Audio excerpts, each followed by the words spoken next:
Hey everybody, I'm Matt with Halloween Daily News. Welcome back to the Halloween show. It's episode 23 and I could not be more excited today because we are about to world premiere a sneak preview of my brand new interview with legendary stuntman, actor, and Halloween 2's Michael Myers, Dick Warlock. But first, here are this week's other Halloween headlines. Halloween Daily News can exclusively reveal that Tyler Mane will return to the Haunted Screams Expo horror convention happening this September once again in Hampton, Virginia. Tyler Mane was among the guests at the inaugural Haunted Screams Expo that was held in 2019 and had been announced for the 2020 event before it was canceled due to the pandemic. Tyler Mane, of course, played Michael Myers in Rob Zombie's Halloween 2007 remake and its 2009 sequel. He is also the original Sabretooth in X-Men and will next be seen as Black Star in Netflix's new comic book adaptation series, Jupiter's Legacy. The Haunted Screams Expo is hosted by Latrim to Soul, an original horror character on the convention circuit, and it will feature a haunted house on site, as well as a charity raffle, assorted vendors, makeup effects contests, costume contests for kids and adults, both days, and lots more. The event is happening on September 18th and 19th, 2021 at the Hampton Roads Convention Center in Hampton, Virginia. Tickets will be available at hauntedscreams.com. And if you can't make it to Haunted Screams, there's another great event happening that same weekend as our friends at the Myers House, North Carolina, present the Onset Cinema Series coming to Utah for special screenings of both Halloween 4, The Return of Michael Myers, and Halloween, The Curse of Michael Myers at sites where portions of the films were shot. The Halloween 4 screening is happening on Friday, September 17th at Penny's gas station in Stockton, Utah, where the screen will be set up just outside the service station and fans will be able to watch the movie exactly where Michael drives through one of the bay doors trying to run over Dr. Loomis in the film. The Halloween 6 screening is happening on Sunday, September 19th at the Myers House as featured in The Curse of Michael Myers, located in Salt Lake City, Utah, where fans will get a complete guided tour of the property grounds, including the backyard where Deborah Strode gets killed and the basement where John Strode is electrocuted. Devin Gardner, who played Danny Strode in The Curse of Michael Myers, will also be in attendance for that film's screening. You can learn more and get tickets to both screenings right now at MyersHouseNC.com. A new official photo was released this week from the highly anticipated Halloween horror sequel Terrifier 2, featuring a bloody and angry Art the Clown. And writer and director Damien Leone released an accompanying update on where he's at in post-production, asking fans if they would be okay with a final runtime of approximately 2 hours. Along with sharing the new photo of Art the Clown as shot by photographer Jeff Harris, Leone provided an update on Wednesday, March 17th, in which he stated, quote, "You might like to know I have already assembled a rough 1 hour and 30 minutes of Terrifier 2. Based on what I have left to edit, I'm projecting the final film to clock in at around the 2-hour mark. I know that's not typical of slasher films, but then again, this isn't your typical slasher film. Like I just told my buddy Marcus over the phone, this is the apocalypse now of indie horror films. In my head, anyway. But I'm curious to hear your thoughts on the long runtime." Of course, most of the comments in response to the post were resoundingly in support of the 2-hour runtime. According to the official synopsis for Terrifier 2, after Art the Clown is resurrected by a sinister entity, he returns to the timid town of Miles County, where he targets a teenage girl and her younger brother on Halloween night. The film is written and directed by Damien Leone, who also serves as a producer. David Howard Thornton once again plays Art the Clown in Terrifier 2. The cast also includes Lauren Lavera as Sienna and Elliot Fulham as Sienna's younger brother, Jonathan. A release date has not yet been announced. And of course, you can read more about all of those stories right now at HalloweenDailyNews.com. Okay, earlier this week I had an epic conversation with Dick Warlock. You know him, of course, as Michael Myers in Halloween 2, which celebrates its 40th anniversary this year.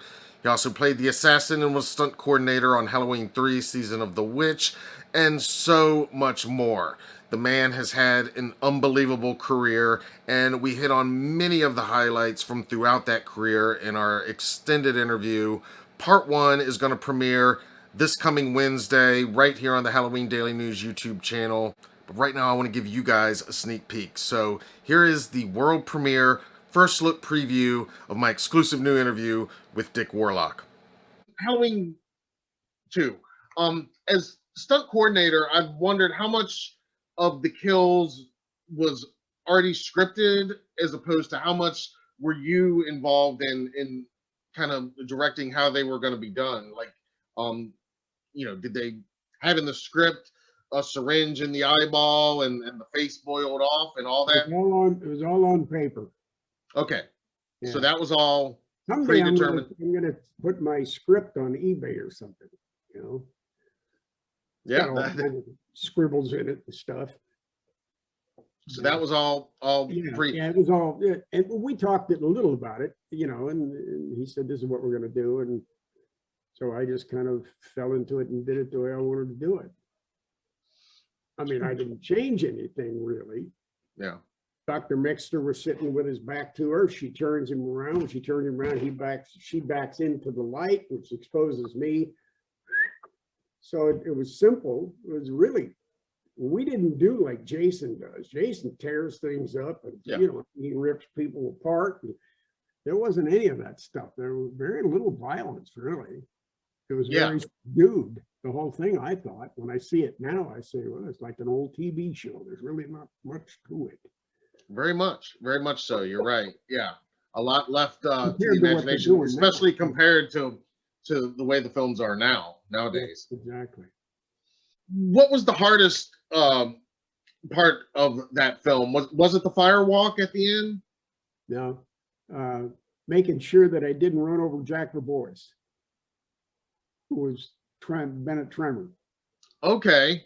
The way we rigged that, and I had to depend a lot on Jack, and he's a heck of a stunt guy, so I counted on him. I put on the front of the police car, I put a platform, just being the front, the windshield's here. Mm-hmm. He had to kind of walk backwards in it just to feel it, that he turns and steps on the platform as the car comes under him, which then thrusts him. He just thrusts himself over the hood. We couldn't do that very fast, because if I'd have missed, I'd have creamed him. If it had been off and he'd have stepped down where the platform ended, and it threw him hard telling. So if you notice in that movie, the lights are really going doo, doo, doo, doo, doo, doo. That's because they undercranked the film a little bit, and they sped it up. They shot it at 24 frames, 20, 22 or 23 frames, and then shot it at, you see it at 24. Okay. And that just makes it go faster. We did that a lot in Herbie, all those Herbie movies with the racing thing. Because that little Volkswagen, even though it had a Porsche motor in it, couldn't keep up with those race cars. Those race cars had to kind of hang back, just like in a horse race, when the one horse is supposed to win, the other guys are looking up really low. Right. Oh God, I could outrun this nag. I don't know what. Anyway, yeah. So I didn't want to run over Jack. Yeah. So they slowed it down, and that's the way it came out. That's just part of the trick stuff, the trick photography that films are noted for. Mm-hmm. Yeah. So that was the most difficult.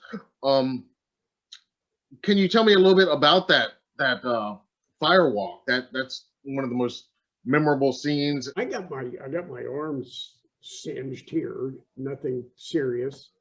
The first time, because we did it twice. Okay. We had to do it twice. They rebuilt the set. The first time we came through, how it was constructed, it was the doorway. It had fans.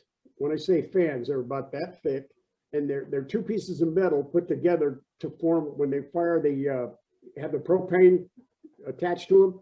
It comes out in a fan shape. that's what filled the doorway. Okay. I'm behind that. They get everything ready. I got the suit on. They put the stuff that we use for burning. I won't go into what it is. And they light me. I mean, they light the fires first with the fans. They light me. Then basically, if there's not enough, when I go through it, there's a lot of fire that does get on me everywhere. Mm-hmm. At that time, because it was an enclosed top, we shot that on a sound stage. Normally, you're either in a building that's outside and fireproofed, but we did that on a sound stage, and the fire went up and went right out towards the cameras, which is really hairy. It looks great, I think. At that time, it was one of the hottest burns because of the enclosed heat and all that anyone had done. Firestarter was pretty good. I mean, I did a good one in that. Yeah, I was going to ask you about that one too, because I know there must have been, and that was filmed here in North Carolina as well. Yeah, the Hindenburg.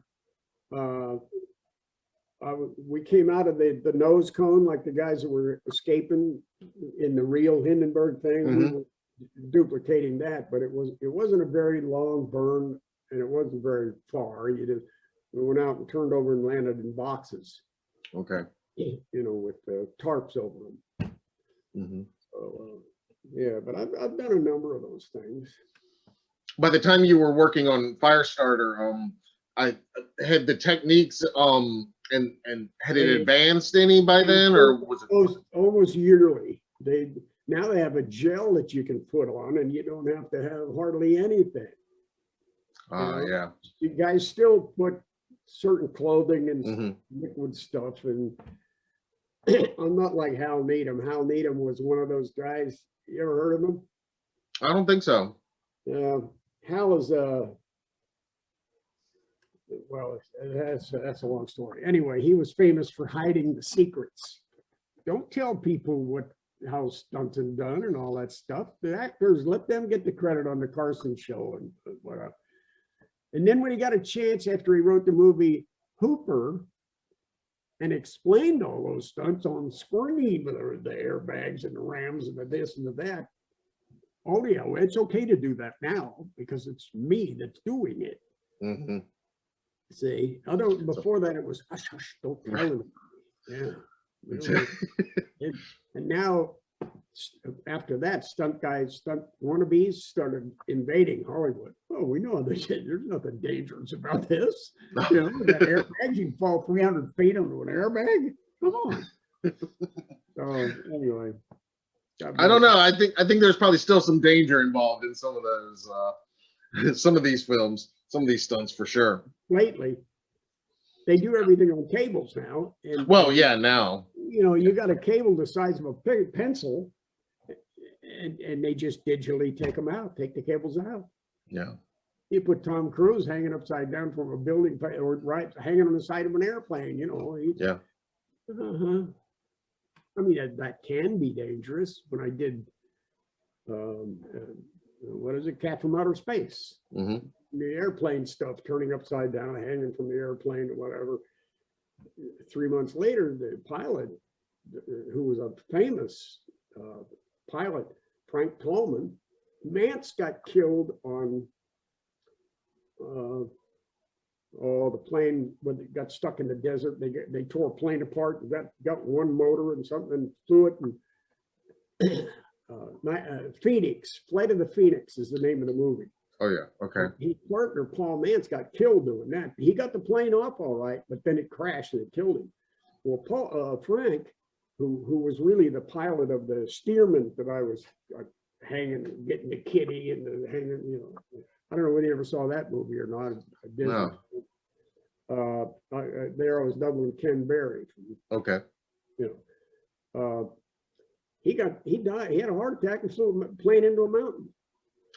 Neither one of us had parachutes on. He came to me, he said, "You gonna wear a parachute?" I said, "I'm wearing this green jumpsuit. I can't wear a parachute." He said, "Okay, I'm not either." So he said, "If you're gonna go, I'm gonna go with you." But we didn't, and he did later on. And it could have been that day that he had the heart attack. Oh, man. And you can't rehearse that stuff. There's no first aid guy up there to, to give you some. I mean, it's just ridiculous sometimes. Mm-hmm. Mm-hmm. If Yeah. it's your destiny, you're going to go. Yeah, I guess so. God's in control, then you're going to go. If he says, it's time, Dick. Mm-hmm. Mm-hmm. So far, like I said, I'm 81 years old and he hasn't called me yet. So I'm real tickled about that. Of course, there's lots more to come in the full interview. Part 1 will premiere this Wednesday right here on the Halloween Daily News YouTube channel. Be sure to subscribe so you don't miss it. Until then, I'm Matt Arts for Halloween Daily News. Thank you for watching.